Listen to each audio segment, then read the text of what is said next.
नमस्कार, आप देख रहे हैं उड़ान टीवी और मैं हूं आपके साथ सर्वेश शर्मा। आज मैं कस्बा केमरी में आया हुआ हूं और देखिए कि महिलाओं के सम्मान के लिए सरकार और समाज कितना तत्पर नारी सशक्तिकरण के लिए तैयार रहता है। इसी तर्ज पर एक संस्था अखिल भारतीय पुरुष अख्तर अधिकार मोबिन। और सम्मान सुरक्षा परिषद द्वारा जो है 19 नवंबर आज जो है यहाँ पर एक कार्यक्रम का आयोजन देखिए किया गया है। हम आयोजन का कार्यकर्ता इसमें बहुत सारे लोग उपस्थित हैं और जो आयोजन कर रहे हैं इसका मोबीन अखिल भारतीय पुरुष अधिकार अख्तर, सम्मान सुरक्षा जो परिषद, कि यहाँ पर तहसील इसका मैं अध्यक्ष हैं तहसील अध्यक्ष और हूँ। इसके राष्ट्रीय अध्यक्ष और संजय पटेल आज जी, जो है इन 19 इन लोगों नवंबर से हम बातचीत करेंगे का दिन है। और आज जो है देखेंगे पुरुष कि ये दिवस अखिल मनाया जा रहा भारतीय है, पुरुष अंतर्राष्ट्रीय अधिकार और पुरुष सम्मान दिवस। सुरक्षा परिषद तो ये किन काफ़ी मुद्दों मुल्कों में पर मनाया जो है जाता कार्य करता तो आप आपका नाम क्या है? अख्तर मोबिन। तो सर आप ये बताइए, इसमें जनता को क्या एसएमएस देना चाहते हैं तहसील दिवस का गर्जन थाना कैमरी के क्षेत्र देखिए हम थाना कैमरी के क्षेत्र के जो निवासी हैं, आज जितने भी लोग हैं, तो इनके बारे में क्या एसएमएस देना चाहते हैं? अखिल भारतीय पुरुष अधिकार सम्मान सुरक्षा परिषद, इसका मैं तहसील अध्यक्ष हूँ। और आज जो है 19 नवंबर का दिन है। आज जो है पुरुष दिवस मनाया जा रहा है, अंतर्राष्ट्रीय पुरुष दिवस। तो ये काफ़ी मुल्कों में मनाया जाता है। तो ये इसलिए मनाया जाता है कि पुरुषों के सम्मान के लिए हम पुरुषों को सम्मान देना चाहते हैं। अभी जैसे आजकल घटनाएं हो रही हैं कि पुरुष बहुत ज़्यादा अपमानित हो रहा है। आजकल झूठे मुकदमे, रेप केस, गृह कलेश बहुत ज़्यादा। नारी सम्मान तो है, नारी सम्मान करना बहुत ज़रूरी है, लेकिन सर आपका नाम क्या है? मेरा नाम मनीषेंद्र कुमार सक्सेना। आप अखिल भारतीय पुरुष अधिकार और सम्मान सुरक्षा परिषद में कब जुड़े थे? सर, अखिल भारतीय पुरुष अधिकार और सम्मान सुरक्षा परिषद में मैं 2022 से जुड़ा हूँ, जब मैं बहुत ही निरी हालत में इसके राष्ट्रीय अध्यक्ष श्री संजय पटेल साहब की शरण में आया था। काफ़ी मुझे हौसला मिला, काफ़ी मुझे गाइडेंस मिली और आज मैं अपने आप को पूरा मानता हूँ। मैं इनके संजय पटेल साहब का बहुत बहुत धन्यवाद करता हूँ इस बात के लिए। सर आज की तारीख में इन्होंने मुझे जनसंपर्क अधिकारी भी बनाया है। सर मैं आपसे जैसे आपकी एक्टिविटी को देख के लगता है, तो आप जब जुड़े हों तो आपने कितने लोगों को सहयोग किया है? सर, इसकी गिनती तो कोई नहीं है मेरे पास। हर दिन कोई ना कोई, हर दूसरे दिन तीसरे दिन मुझे कहीं ना कहीं किसी महिला थाने में, किसी थाने में, लोकल में जाना ही पड़ता है। मैं जाता रहता हूँ। आप प्रोफेशन से वैसे लॉयर हैं, तो लॉयर के अकॉर्डिंग आपने कितने लोगों की सेवा की है? सर, अनगिनत है और मैंने कभी फीस नहीं ली, ना मैं कभी लूँगा फीस। जैसे जी, मैं सिर्फ और सिर्फ विक्टिम लोग जो हैं, जो पीड़ित लोग होते हैं, उनकी सेवा करना चाहता हूँ। क्रिमिनल्स के लिए बहुत सारे वकील हैं, अपना फीस दीजिए, अपना काम कराइए, आगे बढ़िए।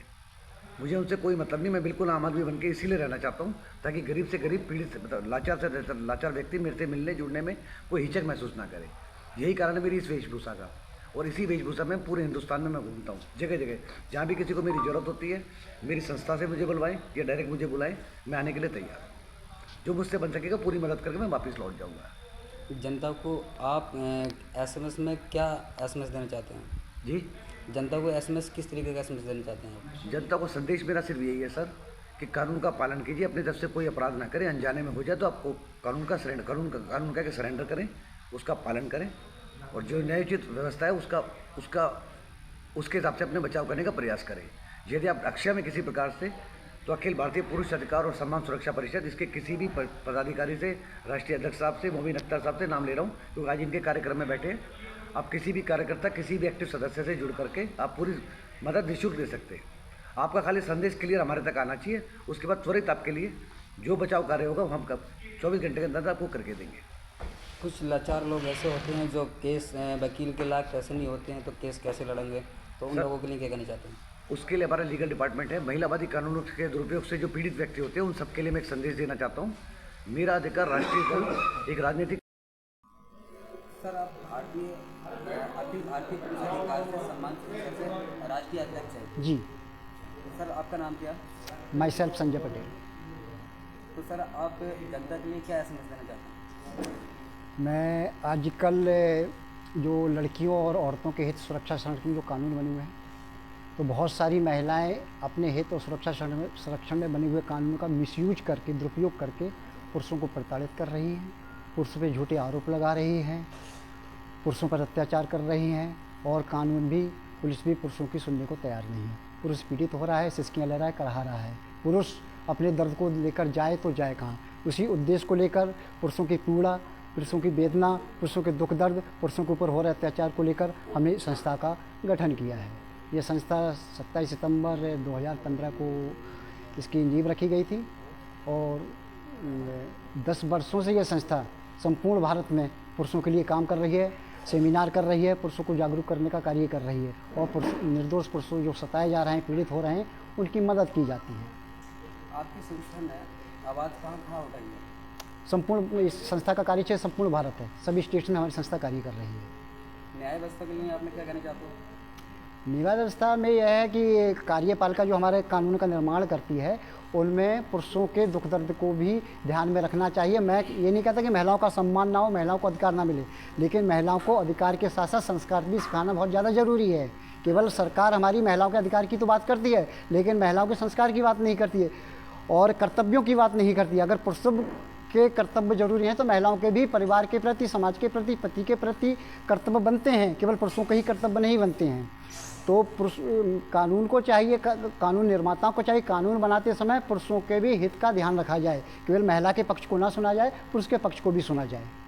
और हम दोषी पुरुषों के साथ नहीं है, अगर निर्दोष पुरुष फंस रहा है तो निर्दोष पुरुष की बात को भी सुना जाना चाहिए। बहुत सारी महिलाएं अत्याचार कर रही हैं, सारे पुरुष अच्छे नहीं हो, ना सारी महिलाएं अच्छी हैं, और ना ही सारे पुरुष गलत हों, ना सारी महिलाएं गलत हैं। लेकिन हमारे देश में जी आजकल हर किसी का एक सिस्टम होता है जी, मान लो कोई बेस आदमी किसी को जेल भेज दिया बगैर एविडेंस के, जी जी जी, तो किस बेस पे जेल भेजा जाता है उसे किसी ने तो पैसे के बेस पे भेजते हैं, तो क्या आप इस बारे में क्या कहना चाहते हैं? एक्चुअल क्या होता है, सबसे पहले क्या होती है, एफआईआर होती है। एफआईआर के बाद पुलिस की ड्यूटी बनती है इन्वेस्टिगेशन करना। वो पुलिस क्या, अगर पुलिस भ्रष्ट है, पुलिस में अच्छे लोग भी हैं और भ्रष्ट लोग भी हैं। जो भ्रष्ट पुलिस होती है वो बदमाशों से या गुंडों से साठगांठ कर लेती है, ठीक है, पैसे खाकर वो अपनी मनमर्जी चार्जशीट लगा के जेल भेज देती है। कुछ लोगों ने आवाज़ लगाई है जी, न्याय व्यवस्था ही खराब हो गई है, तो आप इस बारे में क्या कहते हैं? जहाँ तक मेरा मानना है और मैं इस निष्कर्ष पे पहुँचा हूँ, निचली अदालतें, निचले कोर्ट से जो डिस्ट्रिक्ट कोर्ट्स होते हैं, मोस्टली भ्रष्ट होते हैं। तो इसके लिए जनता को आगे आना पड़ेगा। हमारी जनता बहुत सारी बातों के लिए आंदोलन करती है, आगे आती है, लेकिन कभी करप्शन के लिए भारत के लोग आगे नहीं आते हैं। बाकी बहुत सारे मुद्दों के लिए बढ़ चढ़ के हिस्सा लेते हैं, लेकिन अगर करप्शन, उनसे कहो कि जो भारत देश में भ्रष्टाचार व्याप्त है उसके लिए आप आगे बढ़ो, आवाज़ उठा, तो उसके लिए आगे नहीं बढ़ते हैं। राजनीतिक दलों के लिए आगे आ जाते हैं, नेताओं के लिए आगे जाते हैं, उनके लिए लड़ने मरने के लिए, और धार्मिक कृत्यों के लोग आगे आ जाते हैं। आजकल नारा लग रहा है कि बेटी पढ़ाओ बेटी बचाओ, जी, फिर भी लड़की के साथ गैंगरेप होता है, कहीं कुछ होता है, तो ये तो बहुत सरासर इस सरकार में, कि सरकार कोई सी भी हो, तो सरकार कोई नहीं चाहती कि ये गैंगरेप किसी लड़की के साथ हो। जी, तो हर आदमी के अंदर एक वो होता है। अब गैंगरेप होता है या रेप होता है, मैं बताना चाहता हूँ आपको। मोस्टली घटनाएं, इंसिडेंट्स अच्छी लड़कियों के साथ बहुत कम होते हैं। मैं ये नहीं कहता कि अचानक से घटनाएं नहीं घटती, घट जाती हैं, बहुत गलत लड़के पुरुष भी हैं, लेकिन अधिकतर घटनाएं उन लड़कियों स्त्रियों के साथ घटती हैं जो स्वेच्छा से पहले प्रेम प्रसंग या उसमें व्यभिचार में रही होती हैं। वो घटना को बड़ा चढ़ा के, झूठा तोड़ मरोड़ के पेश किया जाता है। मैं ये नहीं कह रहा कि रेप नहीं होते हैं, लेकिन बहुत कम रेप होते हैं, रेप बना दिया जाता है।